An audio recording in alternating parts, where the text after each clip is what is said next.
नमस्कार दोस्तों। भारत की जब से मंगल ग्रह पे सक्सेसफुल लैंडिंग हुई है तब से भारत किसी न किसी मिशन को लेकर हमेशा अग्रसर दिखता चला जा रहा है। इसी सिलसिले में भारत पृथ्वी का एक जुड़वा ग्रह है जिसका नाम है शुक्र, जिसे वेनस कहते हैं इंग्लिश में। अब उस पर भारत जा रहा है। तो आज इस वीडियो में समझेंगे वेनस ग्रह से लेकर भारत के शुक्रयान मिशन के बारे में भी समझेंगे और भारत को इससे क्या लाभ होने वाला है इसके बारे में भी समझेंगे। क्या भारत एक महत्वपूर्ण खोज की तरफ बढ़ रहा है? तो आज इस वीडियो में समझेंगे पूरे डिटेल से। भारत का जो पहला शुक्र मिशन है 2028 में लॉन्च होने वाला है। 2028 में इसे लॉन्च किया जाएगा। यहाँ पर देखिए, यह है सन, सूर्य, फिर उसके बाद सूर्य से सबसे नजदीक जो ग्रह होता है जिसे मरकरी बोलते हैं, बुध ग्रह है। फिर उसके बाद दूसरे नंबर पर जो ग्रह है जिसको वेनस बोलते हैं, शुक्र ग्रह बोलते हैं। उसके बाद तीसरे नंबर पर आता है हमारा पृथ्वी, जहां पर जीव जंतु और मनुष्य निवास करते हैं। तो यहाँ पर देखिए, यह है वेनस मिशन से, यानी कि यह है शुक्र ग्रह। तो जो शुक्र ग्रह है इसके ऑर्बिट में, इसके कक्षा में चारों तरफ चक्कर लगाने के लिए और इसके बारे में स्टडी करने के लिए भारत ने अपना शुक्रयान मिशन को लॉन्च करने वाला है। लॉन्च करेगा 2028 में। इसे केंद्र सरकार की अनुमति भी मिल गई है। अगर दूरी की बात किया जाए, वेनस यानी शुक्र ग्रह की पृथ्वी से कितनी दूरी है, तो मात्र 4 करोड़ किलोमीटर है। 4 करोड़ भी कम नहीं होता है। 4 करोड़ किलोमीटर की दूरी है किसकी? शुक्र और पृथ्वी के बीच में दूरी है। वेनस को पृथ्वी का जुड़वा ग्रह कहा जाता है, इसलिए कहा जाता है ताकि जो शुक्र ग्रह है और जो पृथ्वी है, दोनों की जो डेंसिटी है और दोनों का जो आकार है लगभग बराबर है। दोनों का आकार और जो डेंसिटी, जिसे घनत्व कहते हैं, दोनों आपस में बराबर से। जो शुक्र ग्रह होता है अपने एक्सिस पर, यानी कि जो अपना धुरी है, अपने ध्रुव पर जो शुक्र ग्रह है बहुत स्लो मोशन से अपना चक्कर लगाता है, यानी घूमता है, अपने स्लो मोशन पर धुरी पर अपने घूमता है। इसीलिए पृथ्वी पर जब 243 दिन हो जाते हैं, पृथ्वी पर जब 243 दिन हो जाते हैं, तो वहीं शुक्र पर कितने होते हैं? मात्र 1 दिन होता है, मात्र 1 दिन। यानी इतना स्लो मोशन में अपने एक्सिस, अपने धुरी पर जो शुक्र ग्रह है वो मूवमेंट करता है, यानी कि अपने मतलब एक्सिस पर बहुत स्लो गति से करता है। तो आइए इसके बारे में कुछ और रोचक बातों के बारे में जान लेते हैं कि ये जो शुक्रयान मिशन है इसकी मार्च 2028 में लॉन्चिंग है। अगर खर्च की बात किया जाए तो टोटल खर्च कितना आ रहा है? 1236 करोड़, 1236 करोड़ खर्च आ रहा है।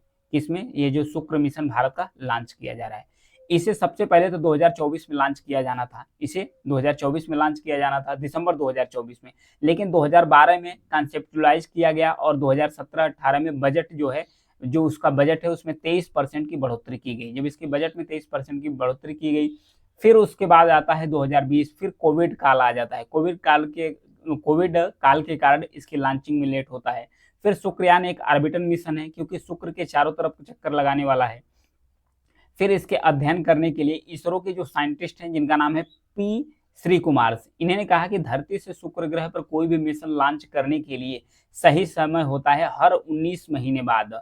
यानी कि जब 19 महीने के अंतराल में ही एक समय आता है जिस पर आप अगर वेनस पर कोई भी सैटेलाइट लॉन्च करते हैं तो उसके ऑर्बिट में सही समय पर पहुंच सकता है। वैसे तो इनके द्वारा कहा जाता है कि अगर आप चाहते हैं कि आप जो सैटेलाइट लॉन्च करते हैं शुक्र ग्रह यानी वेनस का चक्कर लगाने के लिए, तो आपका एकदम सही सटीक समय क्या होता है? सटीक समय 2001, मतलब कि हर 8 साल के अंतराल पर अगर आप किसी भी वेनस के ऑर्बिट में आप वो किसी भी सैटेलाइट को लॉन्च करते हैं तो जो आपका ईंधन का खर्च होता है वो कम हो जाता है।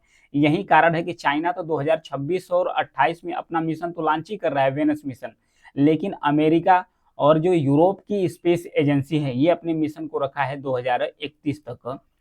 2031 तक अमेरिका और यूरोप की स्पेस एजेंसी रखा है।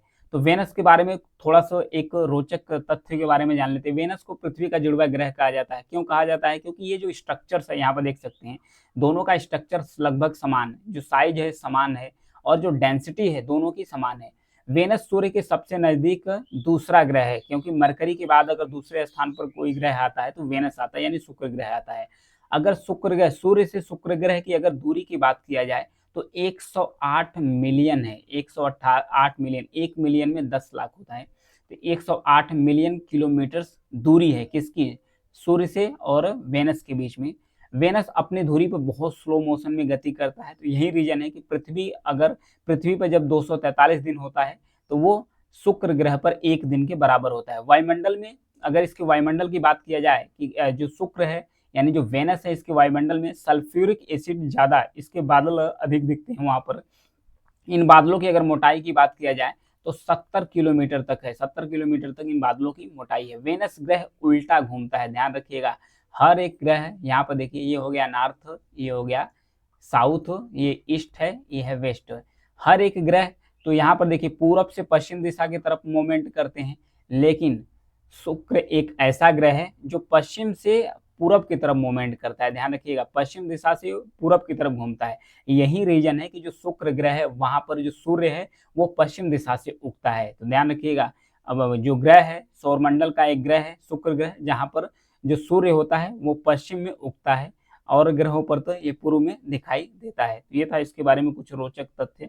अब आगे बढ़ते हैं, जो वीनस मिशन है, ये वीनस मिशन है क्या, इसके बारे में समझ लेते हैं। यहाँ पर देखिए, भारत के जो GSLV यानी जियो स्टेशनरी लॉन्च व्हीकल सैटेलाइट्स है मार्क सेकेंड्स, उसमें जो मार्क सेकेंड है इससे इसे लॉन्च किया जाएगा। किसको?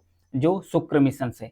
ये वेनस के जो ऑर्बिट है उसका जो कक्षा है उसका अध्ययन करेगा, ग्रह की सतह के बारे में, वायुमंडल के बारे में, जो उसका आयनोस्फीयर है उसके बारे में अध्ययन करेगा। यहाँ पर देखिए फिगर में दिखाते हैं, इसका जो वातावरण है शुक्र का, जो इसका आयनोस्फीयर है, इसमें यहाँ पर यह है इसके चारों तरफ का वातावरण, और इसका जो बाहरी वाला सबसे परत है जिसको आयनोस्फीयर्स बोल रहे हैं, तो इस आयनोस्फीयर्स का भी अध्ययन करने के लिए इसे लॉन्च किया जा रहा है।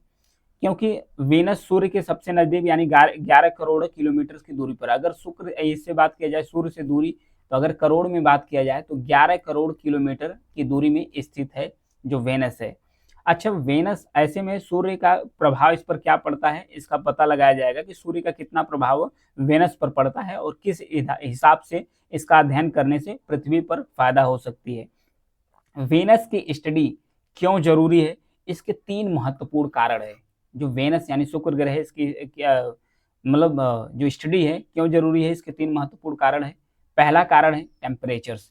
जो वेनस होता है यानी जो शुक्र ग्रह है, इसके अगर टेम्परेचर की बात किया जाए तो 462 डिग्री सेंटीग्रेड टेम्परेचर रहता है, यानी बहुत ज्यादा टेम्परेचर है। यह बुध से भी ज्यादा गर्म होता है। बुध से ज्यादा क्यों गर्म होता है? क्योंकि बुध तो शुक्र के जो सूर्य है इसके नजदीक है, सबसे नजदीक बुध ही है, तो इससे ज्यादा ये जो वेनस है यानी शुक्र है ये क्यों गर्म होता है? तो सबसे बड़ा रीजन जो इसका सतह है, इसमें जो ग्रीन हाउस गैसेस हैं, ग्रीन हाउस गैस इफेक्ट जो है वो ज़्यादा है।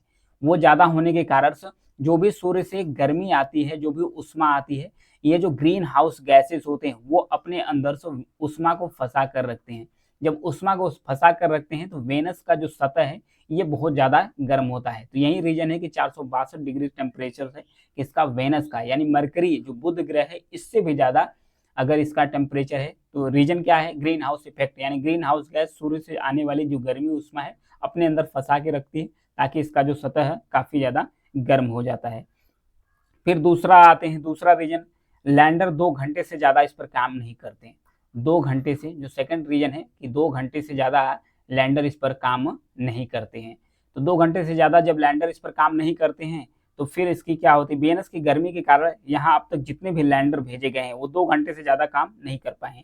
इसके वायुमंडल का दबाव पृथ्वी से ज़्यादा होता है, पृथ्वी से ज़्यादा होता है। अगर आसान भाषा में समझे तो इसका प्रेशर इतना ज़्यादा होता है कि जो समंदर है, अगर आप समुद्र के अंदर एकदम बैठते हैं तो जितना ज़्यादा पानी का प्रेशर होता है समुद्र के अंदर से, उतने ही प्रेशर इसके वायुमंडल में होता है, यानी कि इसके सतह पर है कि यहाँ पर वेनस यानी शुक्र ग्रह के।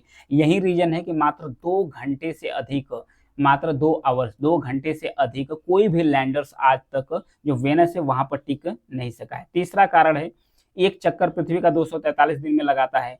वेनस अन्य ग्रहों की तुलना में अपनी ध्रुवी पर उल्टा चक्कर लगाता है, यानी कि ये पश्चिम से पूर्व दिशा की तरफ जाता है। यही कारण है कि सूर्य जो वेनस ग्रह है यहाँ पर पश्चिम दिशा में दिखाई देता है। तो ये था इसके बारे में। भारत वीनस ग्रह पर कैसे जाएगा? मार्च 2028 में इस मिशन को लॉन्च किया जाएगा।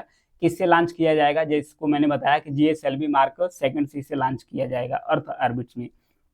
सैटेलाइट को पृथ्वी से लॉन्च किया जाएगा जब, तो अर्थ ऑर्बिट में पहुंचते ही यह इतना तेजी से शुक्र ग्रह की तरफ बढ़ेगा कि सैटेलाइट का जो अर्थ ऑर्बिट है उससे बाहर निकलने के बाद शुक्र तक पहुंचने में लगभग 140 दिन लग जाएगा।